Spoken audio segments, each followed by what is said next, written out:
কষ্টের কথাগুলি বলো, আবু জেহেলের কাছে সংবাদ কুড়িয়ে এনে আমরা একটু অন্তত টানাটানির ব্যবস্থা করি।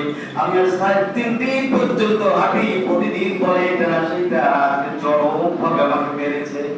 এগুলো তুমি লোকেরা বলেছে তুমি নাকি বারবার সমাধান করতে, একটু দয়া করে যদি আমার একটু সমাধান দাও। পয়গম্বর হাতটা তুললেন, আবু জেহেলের বাড়ি থেকে হাঁটা দিলেন, কাফের রাতে মানে অট্ট হাসিতে ফেটে পড়লো। অট্ট হাসিতে ফেটে পড়েছে। আজকে যেন কি হয়, তার মানে কিছুই হবে না, আজকে দোলাই খাবে মোহাম্মদ এইখানে নেই। কিন্তু ওরা তো জানে না, হে মোহাম্মদ যার নিয়ে তোমরা উপহাস করছো, আসমানের মালিক তাহলে এই আসমান জমিন সবকিছু তার জন্য রক্ষ করে দিয়েছে।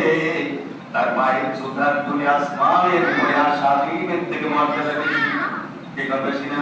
বিশ্বনবী সাল্লাল্লাহু আলাইহি ওয়াসাল্লাম হেঁটে গেলেন, নক করলেন কে? আবু মুহাম্মদ সাল্লাল্লাহু আলাইহি ওয়াসাল্লাম। আবু জেহেল